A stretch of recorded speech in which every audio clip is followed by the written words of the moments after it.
Hi, so a couple of weeks to about a month ago, I started seeing a particular article making the rounds primarily on threads and mostly from authors that I follow or are being pushed to me on the platform called The Publishing Industry Has a Gambling Problem by Taja Eisen. And this came out of the Walrus, which is a Canadian publication, but I thought it made a lot of really interesting points. I thought it was really well researched and developed and insightful, and I found it so interesting I printed it off at the library to be able to annotate it. And I thought that it also really folds nicely into some of our ongoing conversations, even on this channel, about things like the publishing industry trying to force readers to adapt to what they want rather than adapting to what readers want, this time kind of backed up by data. And in some ways, even our conversation about these kind of micro conversations about reading over 100 books a year being overconsumption, or there being a critique of how deeply you're reading something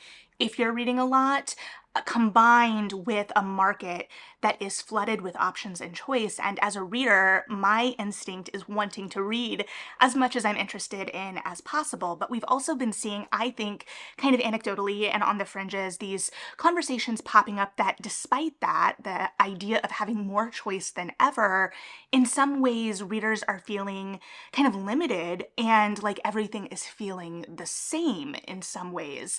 And so how in a market that has more option than ever are we feeling this kind of regurgitation? Though keep in mind, there are always trends, there are always cycles of what is popular and what readers are seeking out, but looking at how in some ways a lot of this becomes self-fulfilling prophecy, as well as in the midst of all of this, and despite large booms in publishing, especially post-2020, how in some ways we're seeing a very reactive industry that isn't really lining up with the perception from probably, I would assume, a lot of readers that publishing and bookstores are in a good place financially in wake of this rise in readership. And in fact, we're almost seeing a contraction and the inverse of that and less risk because of that. And with this, in some ways, we are seeing this mean a shrinking of the mid-list in a really significant way, which this article frames around the concept of track. And we will get into all of that, as well as, of course, I'm going to be linking the article itself below because, again, I think it is a wonderful, well-structured, well-thought-out article that really analyzes a lot of these trends that we've been seeing. I would argue that it feels like the framing of this is a little bit more literary fiction or kind of broader general fiction. However, I do think this tracks across genres, and I feel like I was seeing a lot of authors across genre sharing this, as well as I think it kind of distills a lot of these conversations that we've been seeing, or we can circle back to a lot of the conversations we've seen in some form through the lens of this article, which means that I have a lot of thoughts. So just be prepared for that. I have an outline and we'll see how off track we get here and how long we are here as I try to be concise and to the point, and yet we'll have brain tangents as well. So before we dive all the way into this conversation, because I really do want it to be a conversation, hi, my name is Melody, and we talk about books and book adjacent things on this channel. In the context of something like today, that means having discussions about things going on or conversations happening within bookish spaces, whether that be online or in some other iteration. We also do monthly anticipated videos, monthly wrap-ups, kind of analysis of book to screen adaptation or sometimes book to stage, and other things as they strike my fancy. So things book related and book adjacent. If any of that sounds of interest to you and you are not already subscribed, I would love for you to like and subscribe and hang out a little longer. If you're already subscribed, you can also like. That's okay, but thank you for being with me today, and without further ado, let's go ahead and dive into this conversation. So I think before we dive fully in, let's go ahead and kind of get on the same page about some things, and I'm going to be using kind of technical industry terms that I don't have a technical definition for it in the sense of like a Webster definition to sit down with, but I've dug into some of the more accepted terms. And I think one thing in this conversation that we need to get on the same page about right off the gate is this idea of midlist. What is the midlist? By its most basic definition, it is just not your lead titles, your bestsellers, the things that are going to be on the top 10 or at the front of Barnes& Noble necessarily in terms of displays. It's books that fall middle in a publisher's list in terms of priority and budget in some ways. And really, I think of anything that's, again, not a bestseller as the midlist, though we could, of course, probably look at some books that are underperforming in a way that makes them not midlist. And I also tend to think of midlist as my consistent authors, those authors that put out work relatively consistently and can be relied upon to have a book every year or two that I can go to and really enjoy. And so by that definition, most of the work that we talk about on this channel falls into the midlist. And I think, and we will get into the way that I think algorithms and the online spaces are in conversation with all of this as well, because I do think that plays a big part. But there is a real shift in the industry, and I think as readers we felt it as well.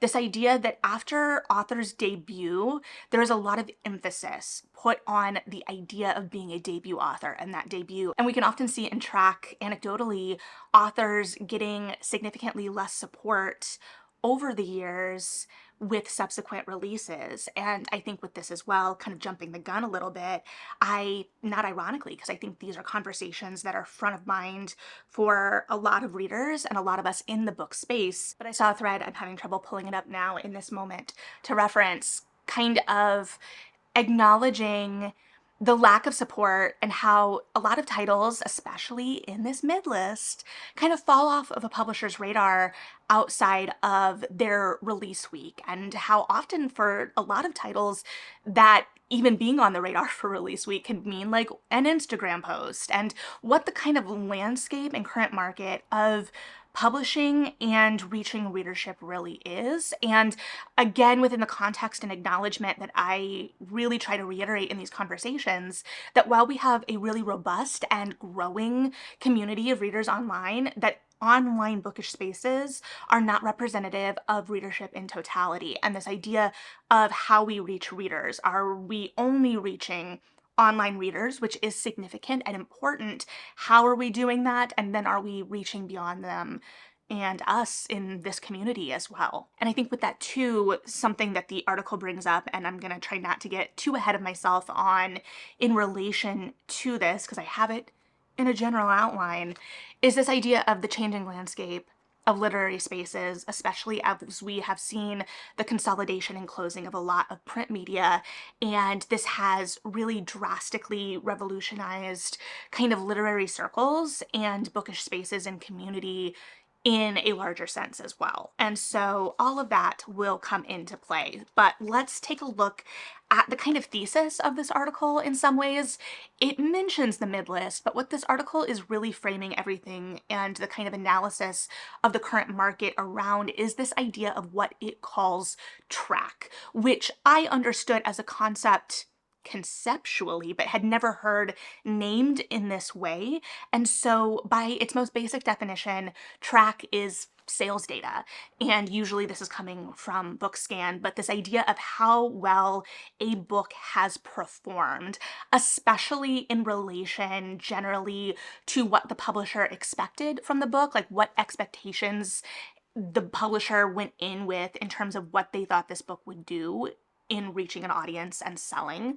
And also this idea of its success in relation to its advance in many ways. And so this kind of looks at the numbers of it and reframes why debuts are often so new and shiny to publishers, because they're coming in blank slate. There's no previous track working against them, because this article really goes into how track can impact an author's career in its longevity in relation to if a book underperforms for a publisher in its debut, just as an example, and most books do not earn out, do not make a profit from the publisher, so that is the majority of books, then it is significantly less likely that that author and future books will get publisher support in a similar or significant way, depending.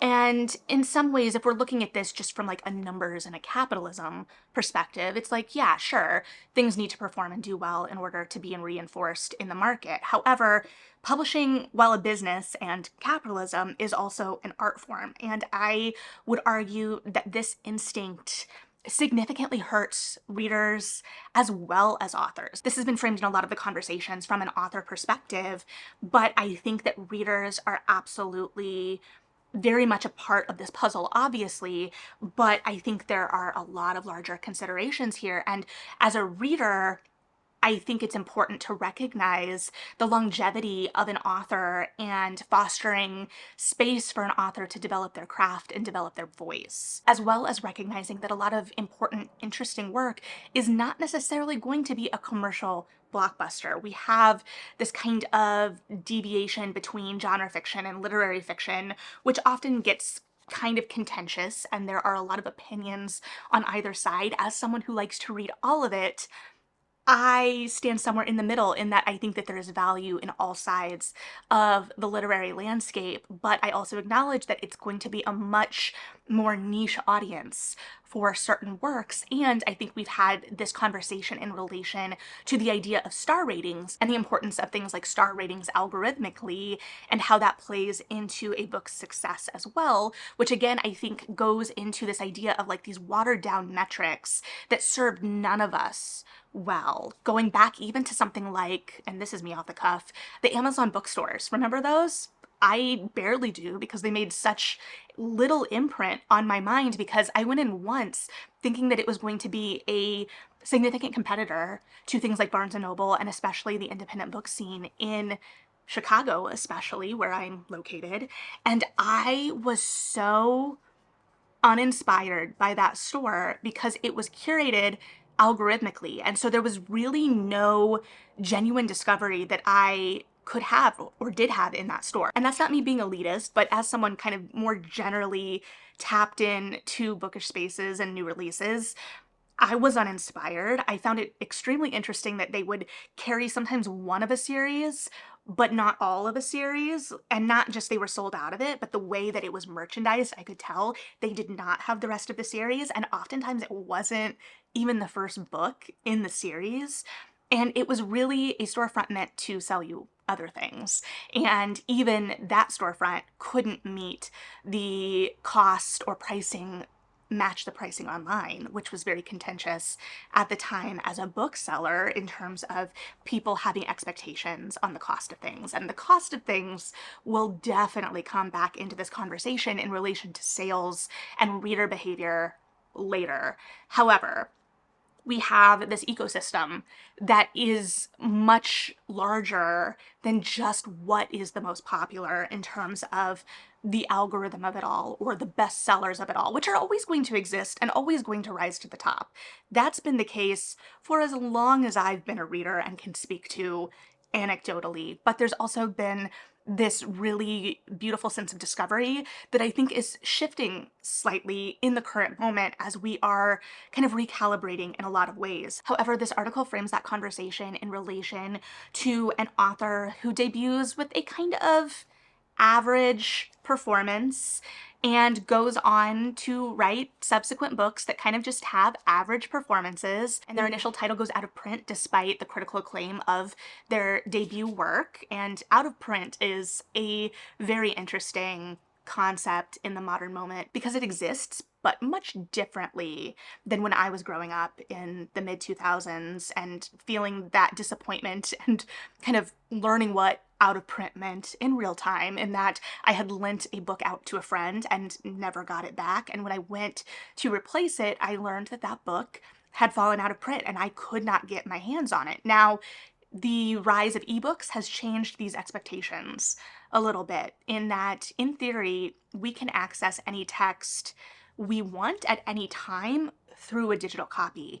However, I also think it makes the concept of out of print a little more nebulous in terms of consumer understanding, because books do still fall out of print in the sense that a publisher is not reprinting them, or even the idea of a publisher not printing a paperback after a hardcover release that underperforms, which I don't have any examples of that off the top of my head, but I have heard authors and different circles discussing that. But I think that we have different expectations in the consumer market or as readers about that than maybe is actually what is happening on the business side of things. Anyway, this idea of historically, and as the industry had been known for things to fall out of print, but this author continued to write and be, well received, but not well received in the sense of being a bestseller until an Oprah's Book Club sales boost that really shot up those numbers. And oh yeah, that author was Toni Morrison, according to this article, which really frames this conversation in a different way, right? Because we're looking at this anecdote that is told to us about the kind of importance of developing voices in the Midlist. And oh yeah, this author is one of the most acclaimed authors in the American literary canon. Circling back, I also think it is a stark reminder that critical acclaim and commercial success do not always go hand in hand. And I think that more often than not, they don't go hand in hand. And I think that there can be some tension in artistic circles in this idea that it has to be one or the other, or there can be jealousy from either side about, the financial success of a bestseller, which I think also is why we see a lot of genre fiction talked down on, especially things like romance, which is a whole nother story, but even things like cozy mysteries, which sell incredibly well to specific audiences. And this idea that the financial success of a genre has to be in conflict in whatever way with the critical acclaim. And I think some of this goes back to this idea that when they don't line up, a publisher is going to prioritize the financial success because they're a business and they're meeting the demands of readers.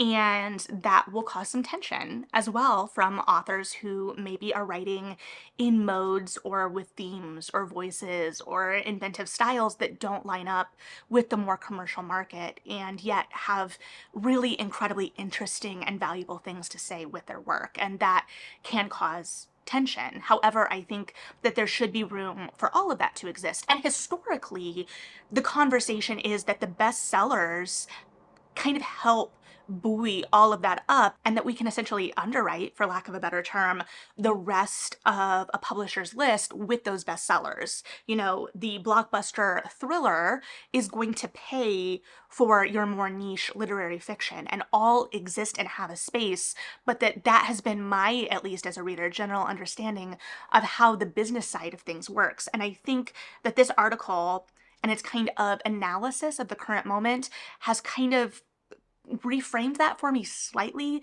in the sense that it feels like right now we are chasing, or publishers are chasing, the bestseller to the detriment of all else in a lot of ways. And this again is publishing and the publishers as this kind of amorphous entity, not the employees of the publishers directly, in the sense of like your marketing team, your editorial team, which, there are conversations to be had about biases and support at all levels in all of these teams. However, again, I'm talking about the conglomerate, not the individual, because there are also points I will raise later about the kind of industry of it all and the kind of artistic industry side of things in relation to publishing, because I think that's a really important component as well. And it is a component that this article raised as well. Absolutely. And so we're looking at this then in relation to the idea of track, the idea of being a bestseller,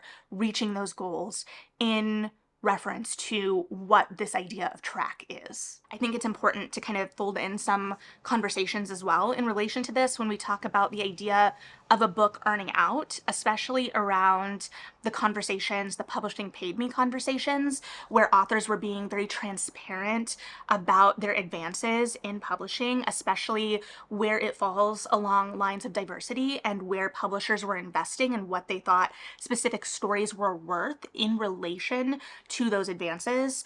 There was a lot of conversation about the advances themselves and the benefit or kind of burden of different advances because, the six-figure deal is kind of the dream, I would assume. However, then you were burdened by the six-figure deal expectation.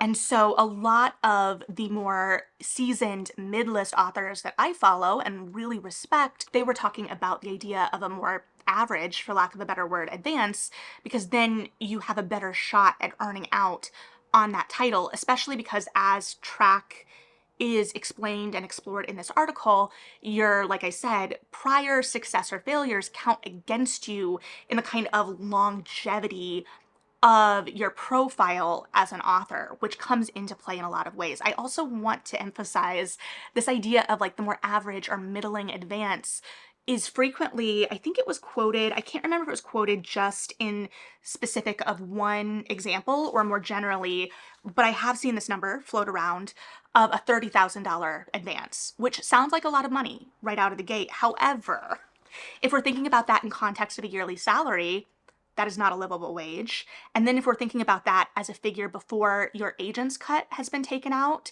and before taxes, and on top of that, you're not getting that lump 30,000 all at once. You're getting it, and I believe it's common now, which was controversial and has been a topic of conversation over the years as well, in like 4 distinct payouts. It used to be more common to see 3.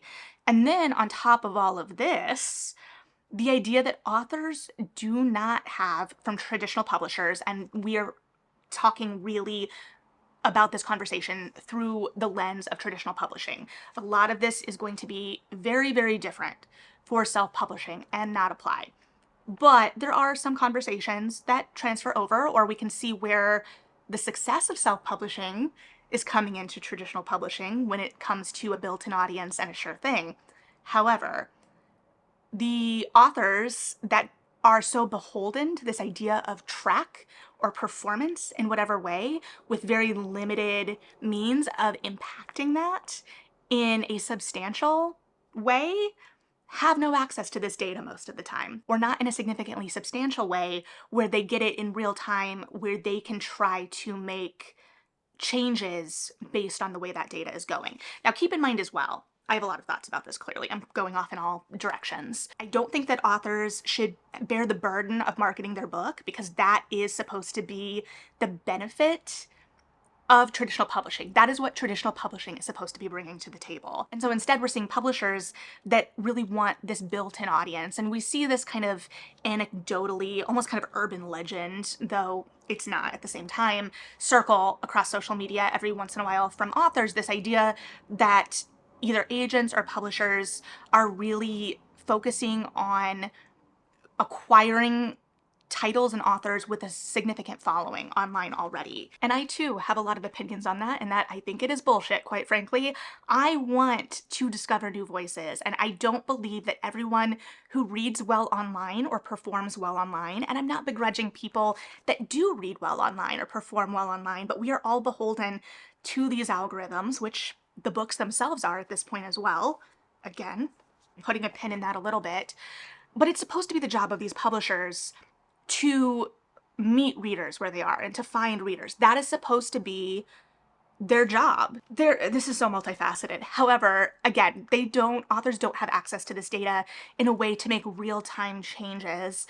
And also, again, it goes back to this emphasis on the debut as well as we've talked about before, this emphasis on release week or the period of time in which a book is a frontlist title, which is generally 6 months to a year after release if we're thinking about it in relation to the paperback release schedule. Though I would argue that even this time frame has really been consolidated lately, because as I've been dipping my toes into the kind of KU side of things this year to have extra ways to read and support authors, I've noticed a lot of books, especially on the side of, or the romance side of things, which to be fair, generally has a much more consolidated, shorter front list time. However, I have noticed books going into KU much quicker than I would think they would. I've seen titles in KU because I keep my eye on new releases for new release monthly anticipated videos, and I've sometimes seen new releases in there like a month or less after release in a way that is really shocking to me. And so it feels like publishers are trying to gauge their success on a very short amount of time. It's further emphasizing the importance of pre-orders, which we've talked about before, and we'll talk about some more in context or in relation to this conversation. So then all of the emphasis is put on like before the lead up to release and then release week. And then a book is then judged by that performance and is not given time to breathe or even organically find readers in a space, again, where readers discover at really significantly different rates, to the point where if I'm on Facebook scrolling, my hometown friends who are readers and are actively engaged with their libraries, they are recommending books that are older. They could still be recommending things like The Nightingale by Kristen Hanna, which came out a decade ago, and there is value in the longevity of that title. And I think that that's the dream for every book, to have that kind of longevity. But the midlist titles, because The Nightingale was a bestseller when it came out, it's not a new discovery, even for new Kristen Hanna readers, but there is value in supporting these books long term. Are you going to have the resources and the marketing budget to keep every title in the list active and front of mind at all times? Absolutely not. But I do think there's value in finding the opportunities to meet readers past, at a more generous estimate anymore, a 6-month time frame. To quote the article, it says, "The obsession with finding the next blockbuster hit privileges the survival of the few at the expense of the many." This idea that publishers are really kind of throwing things at the wall to see what is going to stick. And so they are reliant on the market, us as readers, responding and picking up and carrying the banner for something rather than helping readers find something that they may be interested in. Then the whole industry and system becomes reactive as a result. And while trends and popular subgenres and tropes are always going to kind of go around in waves, I remember talking with the director of my library as a high schooler about this when I really needed some new time travel to come out and there was nothing.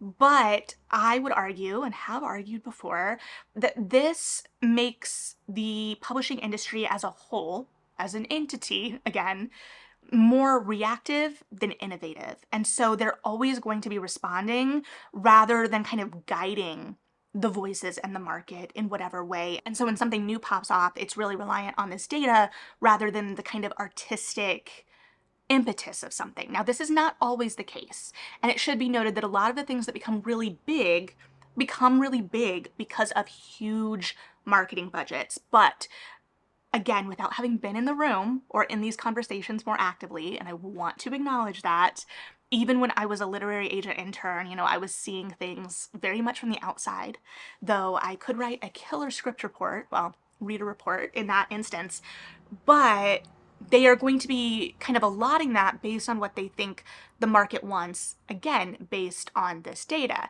And, it makes sense in some ways because that is going to give you an idea of what's popular and what people are going to respond to, what people are going to want. And you want readers to have things they're excited about. But again, it's not giving you room to really be innovative in the same way. And I'm not saying that innovative things aren't happening.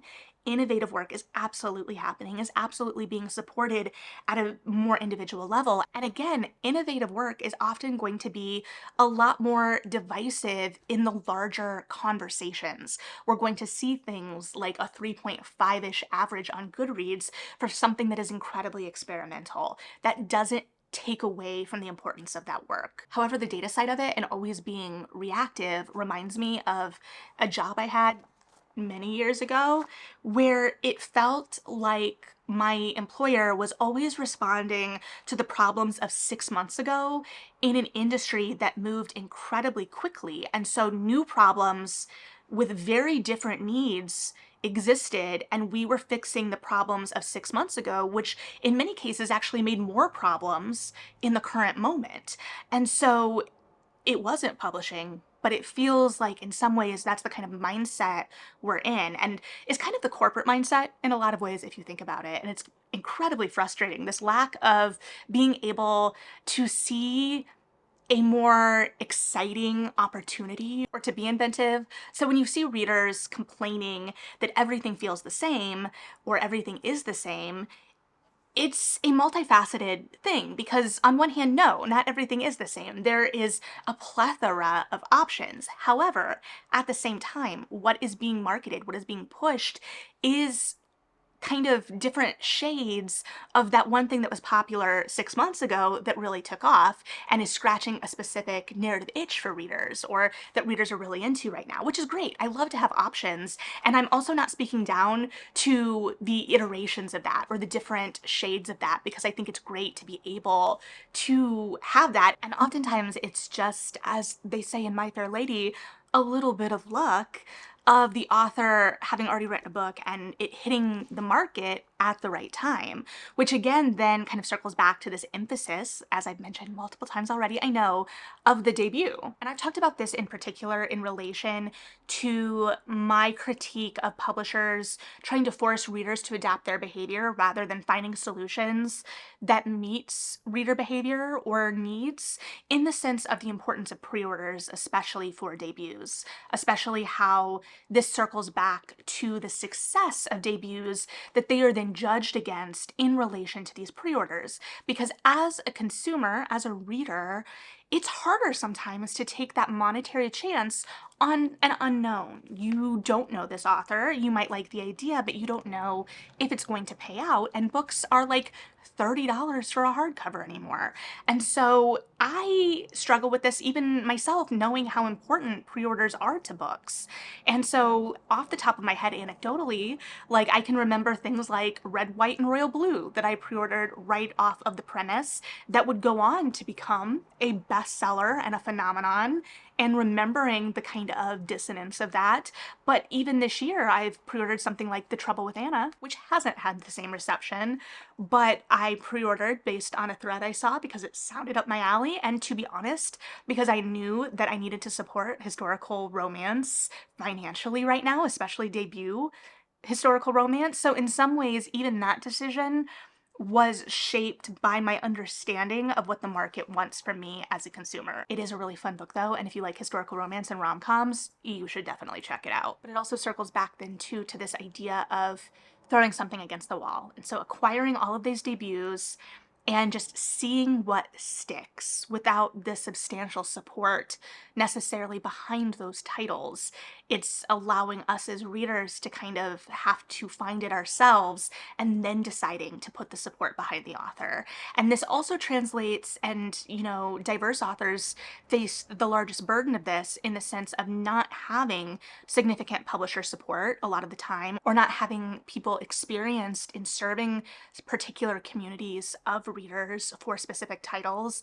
And I've seen a lot of conversation both in this article and more generally online about how it feels like we've seen a lot of retraction, and that it feels like we're in a market that is in many ways significantly less diverse than even 5 years ago, which was when a lot of these promises in relation to diversity were being made, 2020 and after. And so in some ways, publishers are kind of throwing things against the wall like they do with everything, but without that significant backing or intention behind how they're serving these authors, these books and stories and readers, it's not seeing the success that they deem worthy. Again, we don't have access to those numbers in whatever way. And so then they can look and say, oh, well, we tried that and it wasn't successful. So we're just listening to readers. We're just listening to the market, which is another reason why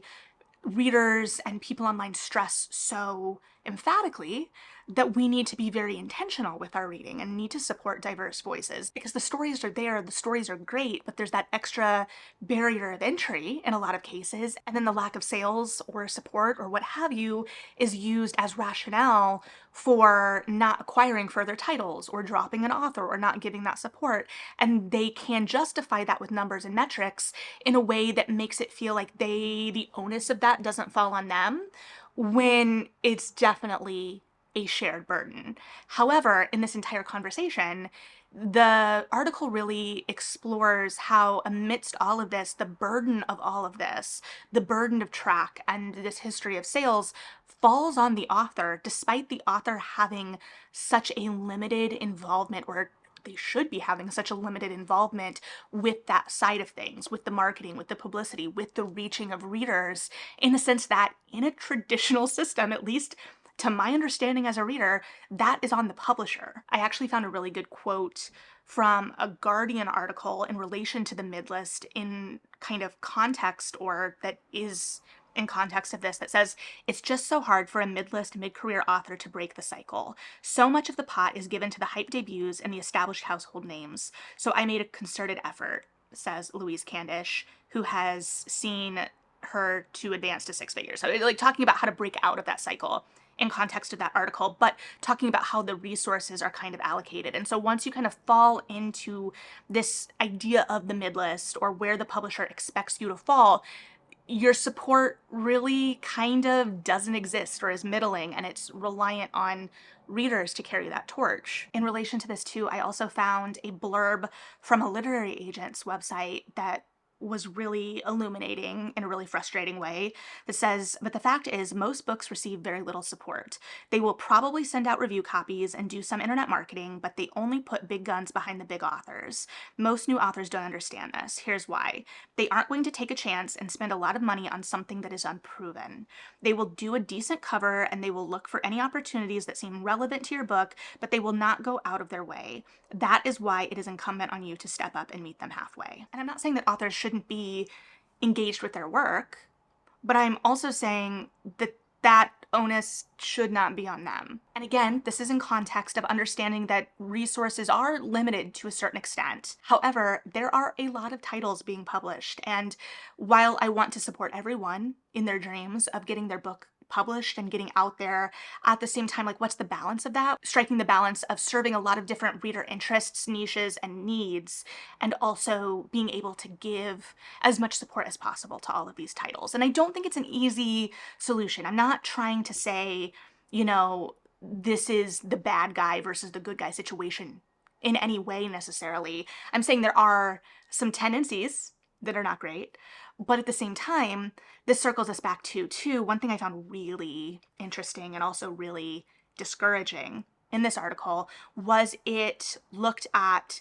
the HarperCollins strike in relation to the publishing industry. And if you don't remember, the publishing or the HarperCollins strike was 2022, and it was for workplace conditions in an industry, as we were seeing in a lot of things, but especially the arts. We have this tendency, and I would put publishing in the arts, this idea that it's something you're passionate about. You go into publishing because you're passionate about books and writing in whatever way, and you're bringing your skill set to serve these stories. I truly believe that people that are in publishing, that is their intent and their goal and their motivation. However, I also believe, coming from a sister industry of theater, that this motivation is frequently exploited. And this idea that you should be doing what you do for the love of it, while seeing very stagnant wages and really exploitative expectations in terms of work-life balance. And I, in my 20s, applied for a lot of publishing jobs, and the entry-level salaries I was seeing would be anywhere from like $30K to $45K a year. Now keep in mind, at least at this time, those positions were based out of New York City, where the rent is astronomical in comparison to those wages. And so we then saw after 2020, and I've talked about this a little, I think, too, we saw a lot of people burning out. And I think, again, this circles back to the kind of longevity of publishing so many things. And so you saw people leaving the industry because of the stagnation of wages and the expectations, and just burning out in a creative field and a creative endeavor, which is common. And while there is a tendency to look on kind of suffering or struggling for the art, being a starving artist, as this kind of boon in whatever way, which I would argue is more a thing in like art school, we have to acknowledge who has the ability to do that. And so we saw people leaving the industry and them not being replaced. And we've seen this directly impact the quality of books in a really significant way, I would argue, because editors are not, it does not seem to me as a reader, always being given, and again, nothing is across the board, nothing is an absolute here, but are not being given the opportunity to foster relationships with their authors in a way that serves the work. There are a lot of books that have come out that I think could have used developmental edits to really help the story or to really further the impact of the story. Like there was just like that one extra step that really would have pushed it over the edge, as well as we're seeing a lot of copy editing. And I used to be the person that really rolled their eyes at people that talked about marking mistakes in their book. I still roll my eyes if you do that to a library book.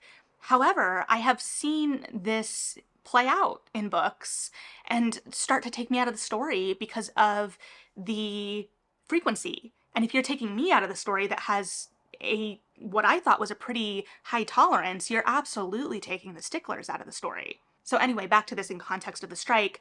Basically, this article said that anything that came out during the strike was written off as a loss.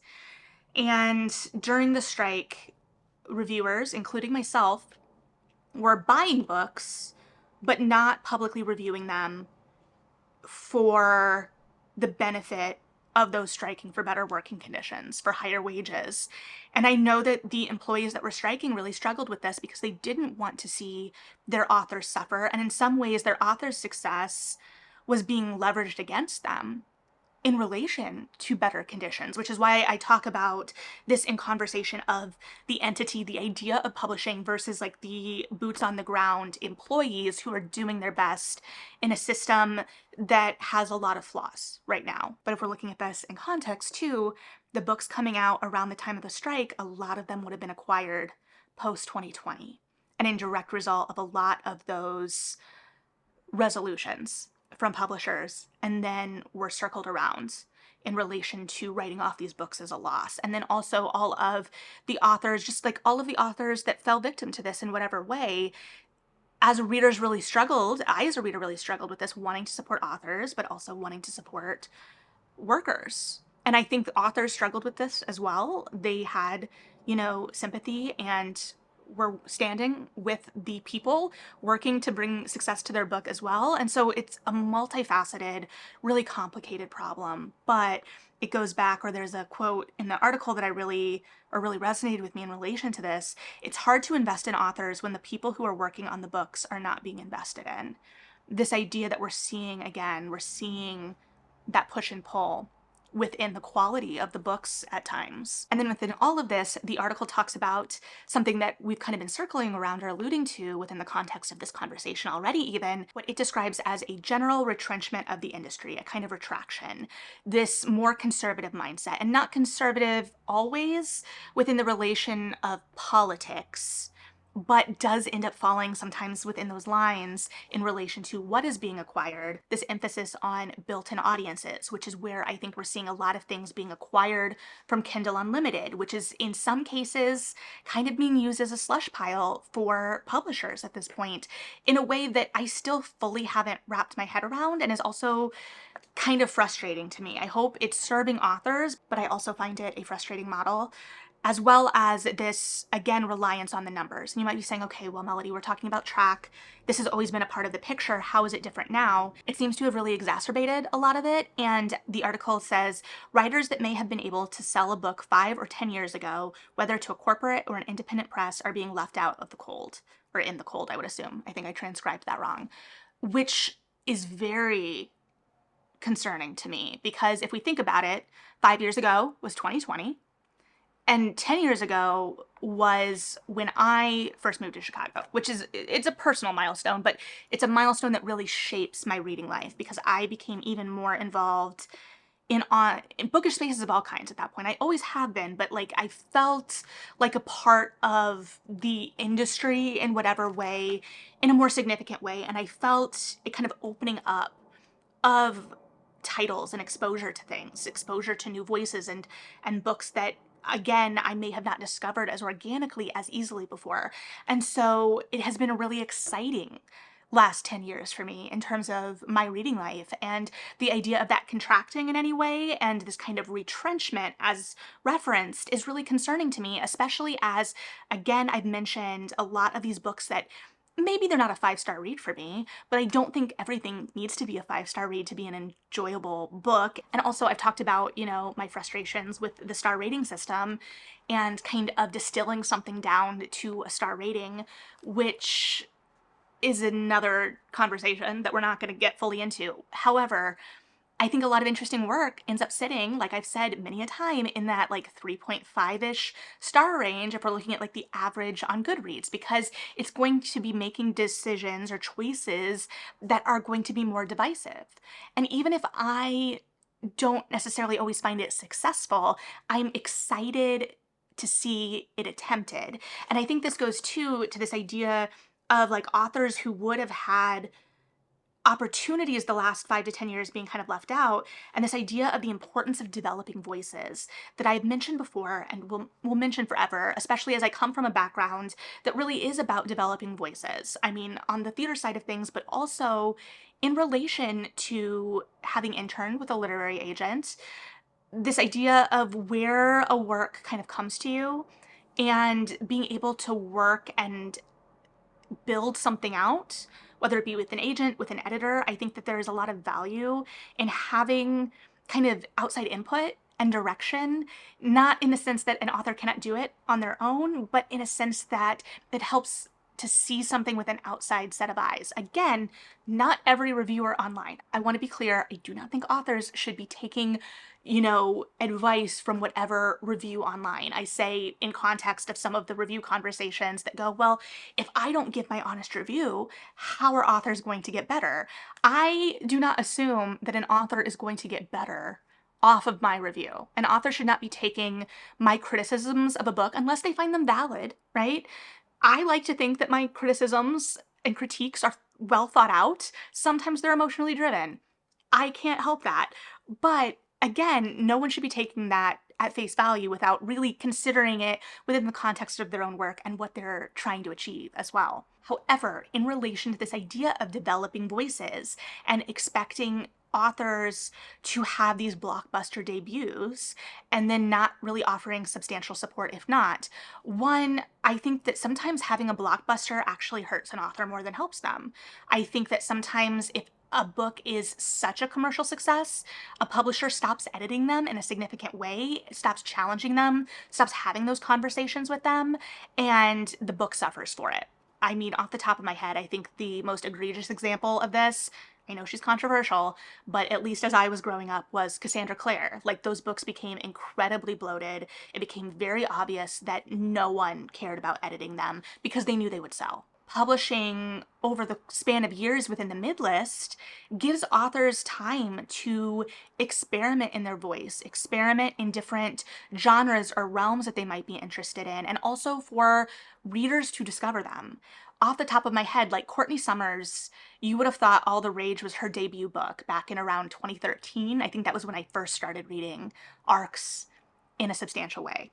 And that was not her first book, but it was such a polished, hard-hitting novel. That book is still I still have a kind of visceral reaction to just the memory of that book. Or around the same time, I discovered V.E. Schwab with A Darker Shade of Magic, which was not her first book, and blew me out of the water. And I would argue, even then, was not her breakaway, in the sense that we didn't see the kind of groundbreaking runaway success of Addie LaRue until 2020. And she mentioned in a book tour for Bury Our Bones how Addie LaRue specifically allowed her to write Bury Our Bones, even after the success of things like A Darker Shade of Magic, that whole trilogy, and Vicious, and other works. And it's fascinating to think about, like, how big I thought she was at the end of the Darker Shade of Magic trilogy when I kind of rushed off to a signing for her at Volumes Book Cafe in Chicago, to now. And I don't know that I will ever see her speak again. And her first young adult titles were not, to my recollection and kind of poking back, particularly well received. And so she had the space to develop her voice in that way. Also, kind of talking about authors who, as readers or as a reader, you might have a very different reaction to over the course of their work. And I've talked about this before. I don't stop reading an author based on one dud if I'm still interested in the premise of their future work, because I've had authors in the past where I didn't like a book and then they would go on to write something that I loved. The most kind of top of mind example of this right now for me personally would be Rebecca Ross. I listened to The Queen's Rising around 2019, I think. I didn't like it. It was very forgettable to me, and I remember it just being frustrating. I loved A River Enchanted, which opened up, the new kind of era of her as an author, I think, in a lot of ways, though I do still need to read the sequel because I think that fell during the HarperCollins strike. That's a really tangible thing, right? And we look at Rebecca Ross now, who is considered a giant within certain, especially online circles of the bookish internet. And so I think that it's incredibly important to build these authors' voices and this awareness of readers and let things build organically. And if authors are not allowed to kind of exist in the midlist, they're never going to have that opportunity. Now, not everyone is going to jump to the heights of a V.E. Schwab or a Rebecca Ross. I want to be clear. However, as a reader, I enjoy a lot of authors that are just consistently putting out good work that maybe isn't reaching the most people, but I would be devastated if I stopped getting it. For instance, a really underrated series that I've talked about before, and I will talk about again, gosh darn it, because there's a new one coming out in January, the Conductors and the Undertakers duology, that we then saw a new book come out the end of last year or early this year, The Improvisers, which we also talked about, that was kind of a jump in time, but a continuation of that world. And we're getting a new one in January, The Star Seekers, which is a further jump in time and continuation of that world. And I am still mad at a lot of you for not reading it because it's not as acclaimed as it should be, or not as well known as it should be in any way, but it's, for me, a really comforting, solid kind of genre mix of historical fiction and fantasy and just speculative elements, and I love it. And so if we were looking, I've lived in fear, honestly, of losing those books because they're not well read enough.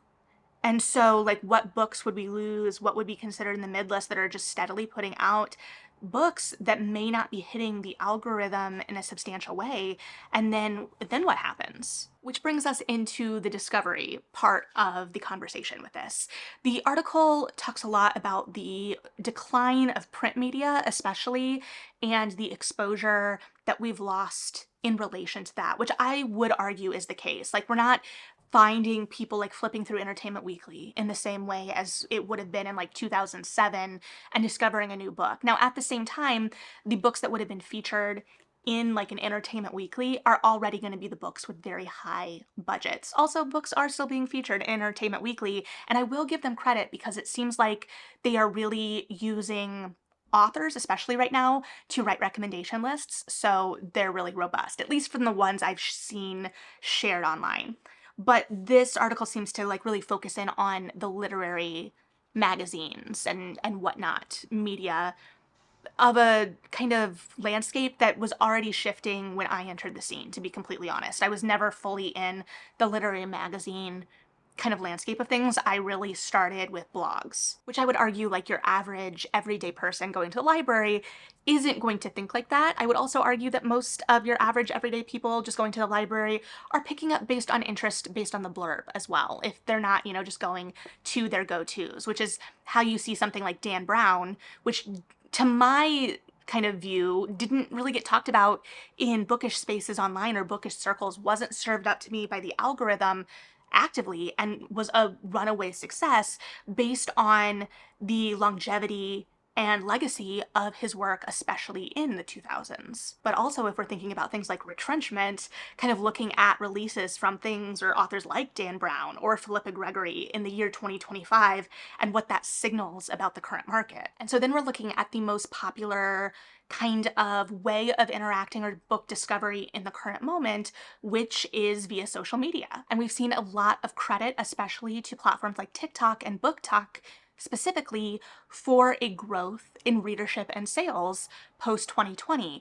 But I also think that this comes with a little bit of a catch-22, especially when you're looking at things like online niches, which I am, to be completely honest and transparent, playing into by having a booktube. So I have a bias in this analysis, but I also have a creator's eye, a very, very small creator's eye, but on this analysis, and how we are served things by the algorithm. The common critique from people getting onto Book Talk is that you're only seeing the same 5 books. I am not seeing the same 5 books because I engage with people who are showing me more than the same 5 books. However, the algorithm is going to serve primarily the same however many books or whatever is trending at the moment, which is going to be further exacerbated because then people are going to be jumping on what is trending at the moment. And that is going to be what reaches the, more kind of layperson that doesn't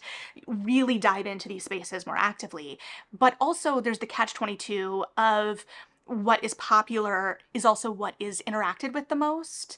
And it becomes a kind of self-fulfilling prophecy in that way, in the same way that a large marketing budget is going to usually result in a lot more sales. Now, there have been some notable flops over the years, but I will not name and shame them because I'm sure it's a sore spot. But in relation to the kind of onus being on us as readers, in combination with this idea of a lot of the critique I see for book influencers online, is this idea, again, of only talking about the same things, which I have critiqued as well in relation to people wanting to be in on the conversation, but also like, what are we interacting with? What are we reinforcing? What is then being fed to us more through the algorithm based on that engagement? And so we can talk a big game about wanting more book reviews or wanting a more diverse pool of book reviews in terms of a variety of titles. However, it is just a fact that those are not going to be engaged with as actively. I know, as someone who posts book reviews, ideally weekly, though I often fail, that those are not going to be as interacted with across the board, that there are going to be titles that perform significantly less, and that even the posting of reviews, despite there being a call for a return to reviews or a more reviews across social media platforms, not just with BookTube, Bookstagram, TikTok, anywhere we are talking about books online. And this conversation was going around on BookTube earlier this year in a really significant way that made me kind of sit back as well, because there are a handful of reviews on my channel that are some of my best performing videos. And there are also a lot of reviews on this channel that do not perform as well because the book just isn't as in the zeitgeist. It isn't as known. And people, I being a person as well, are more likely to interact and engage with something that we have familiarity with. And so that it just makes sense. However, posting that is going to kind of impact my visibility as a creator, or the way my channel is pushed out, the way I'm interacted with, how I'm thought of in the algorithm based on people not clicking on that video. And so a lot of our book coverage in the kind of greatest iteration of it in the current moment is shaped by this fact, shaped by the algorithms. And you see creators in bookish spaces talk about what performs well and what doesn't, and how they have to make decisions about what they create based on that fact, especially if this is their primary job. Now, I will admit that personally I'm not great at this. I could be thinking a lot more strategically. However, one of the reasons I started this channel was to get the word about lesser known books, and lesser known in the very broadly relative sense, because none of the books I'm talking about are all that obscure, to be completely transparent and self-aware, but that I think deserve their consideration and their due, and I'm excited to talk about them, and that's part of what brings me joy here, as well as conversations like this, where I get to kind of puzzle through a lot of these thoughts and have this discussion with you, but especially early in my channel, and sometimes still to this day, oftentimes more just with myself. But all of this is directly shaping literary landscapes and like the broader literary community, especially if we think about, you know, who is blowing up online and how they talk about books and the kind of diversity of experience and literary experience within, you know, creators or influencers or however you want to speak or think of them. And I include myself in this. I am not an authority, though I do like to think that I have some good insights every once in a while, but also this idea of new readers getting into the game, which is very exciting, and I'm excited to see new people excited by books, but as they blow up, which can happen for any variety of reasons, if you know the secret, share it with me, because clearly I don't. However, there's this tendency to speak with authority based on your perceived notions or your personal experience. And, you know, not everyone just getting into the space is an authority. I'm surely not an authority, and I've been hanging out by the punch bowl of this space for well on 12 plus years at this point. And so we again are seeing the industry shaped by this variety of experience. And again, we've seen this before as well. We go through trends. We saw, especially like post 50 Shades, an explosion of a specific kind of romance, imprints created to serve that specific market that then kind of imploded on themselves when the bottom kind of fell out on what readers were seeking or searching for in that particular moment. And so we see these expansions and contractions all the time, but I think that we're in a really particularly interesting and dicey moment because of the nature of the world around us in a variety of ways and how we've seen publishing really shifting in relation to that.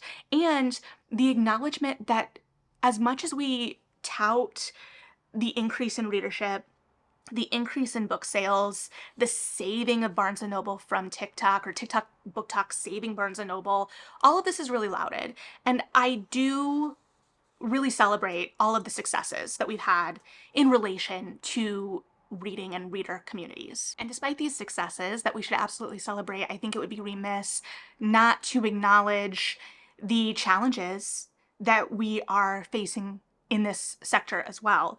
So we have a current market where we're kind of, especially with the rise of Kindle Unlimited, really changing how readers view purchasing books and the value that they place on books, in especially combination with a really dicey economy.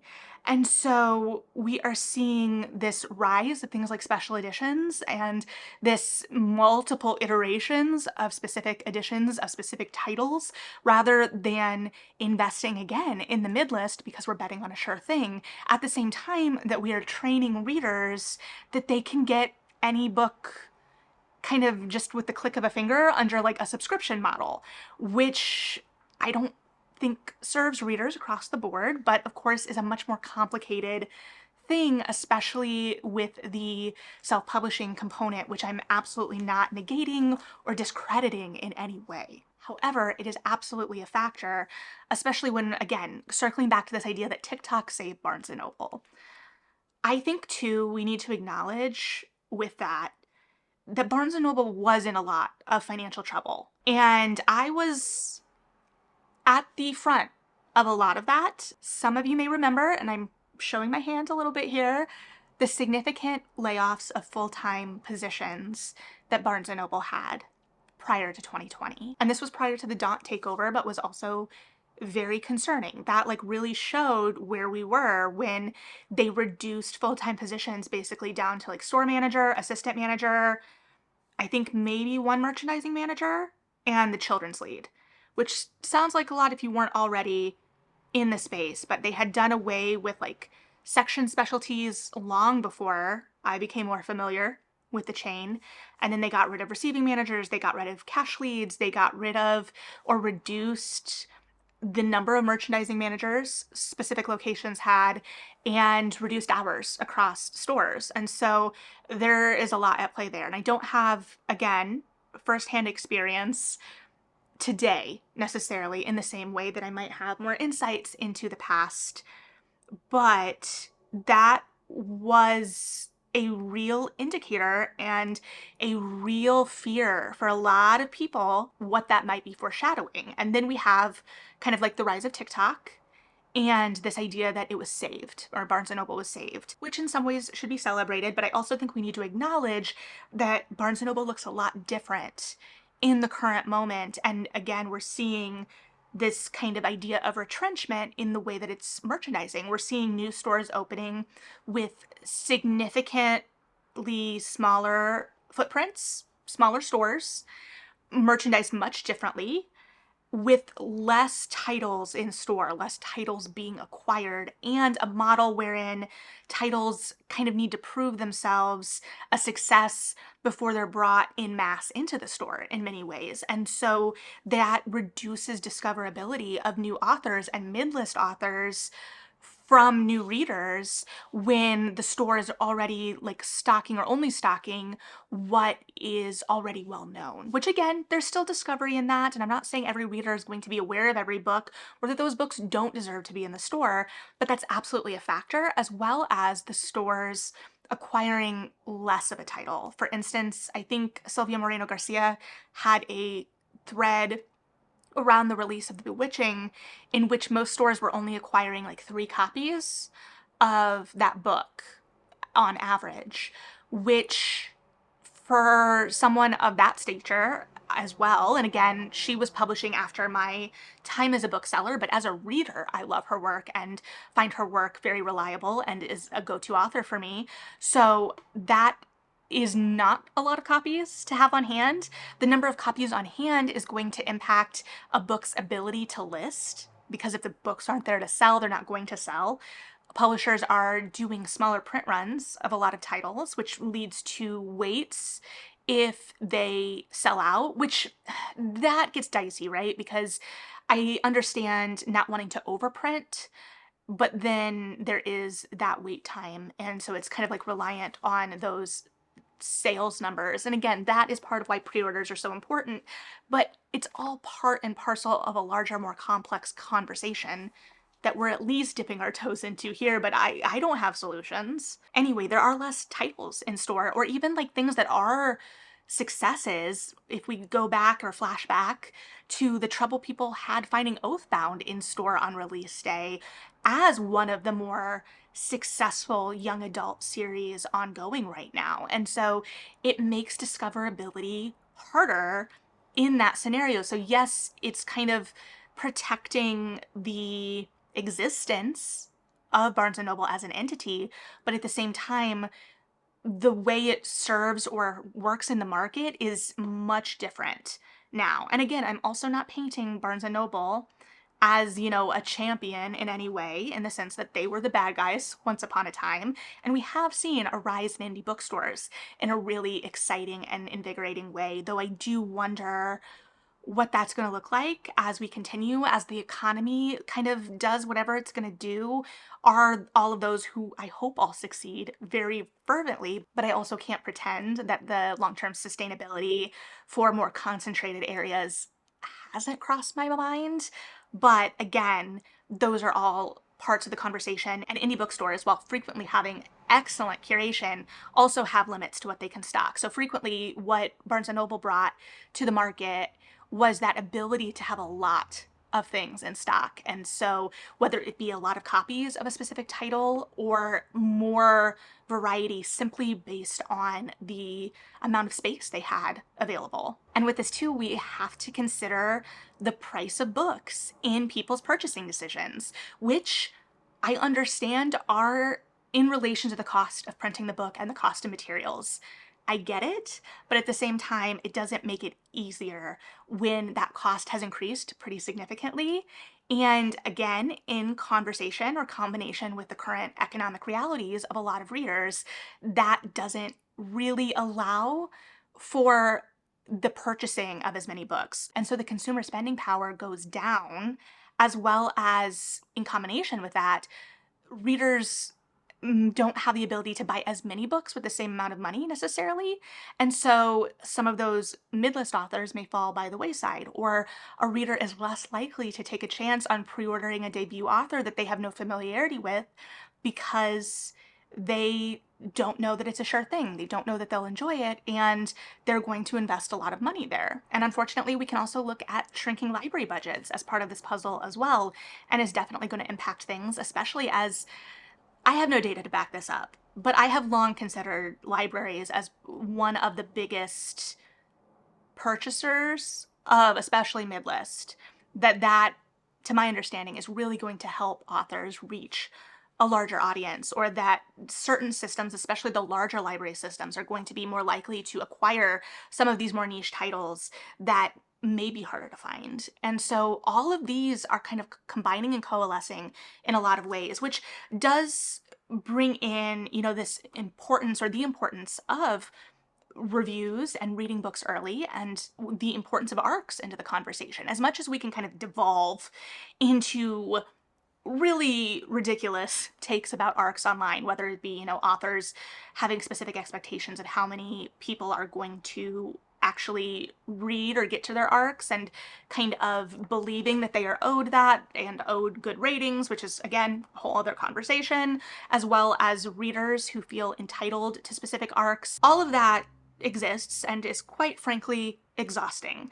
However, it does really reinforce, especially for the mid-list authors, the debut authors, the importance of arcs, the importance of supporting books that you're excited about, things that maybe just sound of interest to you, discovering a new voice with the kind of low barrier of entry of an arc if you are a reviewer, that you're not taking a financial risk on that because it's an arc, and then you can join the conversation and hype that up. And if you love it, you can post about it so many different places and really support the work in that way. And that is where a lot of discoverability is going to happen. However, of course, then it is going to be harder to get the buy-in even of arcs sometimes for unknown work or lesser known work, because again, time is money too, as the Kinks would say. And I mean, everyone says it. It just makes me think of the Kinks because I just bought a live album yesterday. However, I think all of this is really important. Obviously, this is resonating with authors because it makes them feel seen and validated in a lot of ways, where these conversations or pieces of this conversation have been percolating inside conversations for a long time, and even this is just a piece of the puzzle. However, I think that all of this is very important for us as readers to remember as well, because again, a lot of it is, or could be framed, I would argue, as publishers trying to force us to adapt to them rather than adapting to us. You could argue that they're adapting to us and that they're adapting to what the market is demanding. However, I don't think it's necessarily actively serving readers in or from the standpoint of presenting us with new and exciting work and voices actively.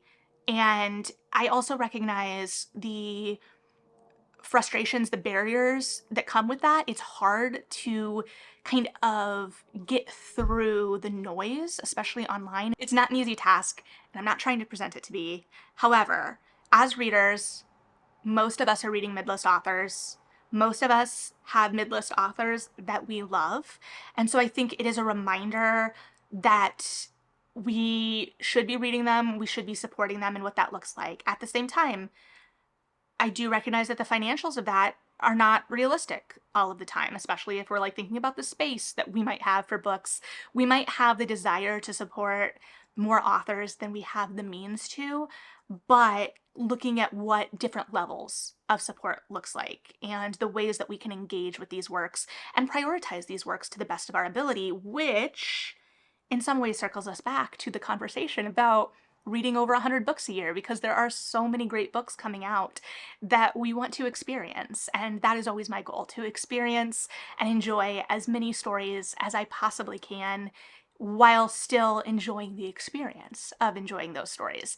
So, there are a lot of pieces to this puzzle, and I think that this article brings up a lot of really interesting points with a lot of really insightful peeks behind the curtain of an industry that we may not, as readers, have as much access to outside of those conversations that we see pop up on different social media platforms. And as much as Threads can drive me up the same wall that Twitter did, I do appreciate a lot of those insights that we can see in relation to author conversations of that nature. And also, I want to acknowledge that this doesn't take away from the success of a blockbuster title. We should also still celebrate people's successes. There have always been, the bestsellers, the runaway hits, the blockbusters.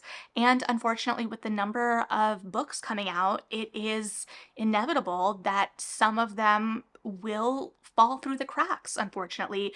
And it won't be a kind of mark of merit across the board in relation to that. Now, there are a lot of bad books that are published as well. That is also true. So there's a lot of nuance in these conversations always, and hopefully I've acknowledged at least some of that nuance, though of course there is always more. However, I also tried to keep on track at least a little bit in this conversation. So I guess the takeaway is to just continue supporting authors, especially if you fear they may be falling down the kind of hole of this disappearing midlist to whatever extent, and to kind of keep your eyes on the industry and be more proactive about the titles you're seeking out and engaging with online. Even simply engaging with, liking, commenting in whatever way on posts across social media platforms about midlist titles or books that might not be the blockbuster is going to help that gain visibility in whatever way. And again, not from a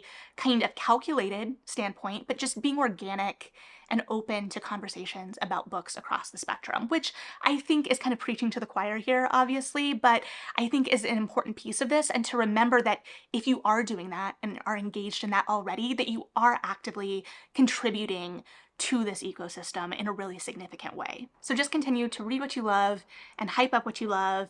And at this point, I'm going to leave it there, though I am sure there are many side tangent conversations we could have about all of this. And if there are any tangent conversations you would like to dig into further, let me know. But with that, thank you for hanging out and listening to my thoughts on this. Please share yours below, how you're viewing the kind of current market, how as a reader, especially because I know a lot of you have been readers and lifetime readers and in this space for a long time, how you think the current moment kind of pieces into the puzzle or is different than moments before, or the market before, the community before, what you're noticing as a reader. Yeah. So let me know below. Again, thank you for being here, and like and subscribe if you feel so led, but read something good most importantly, support some of those midlist authors, and yeah, bye.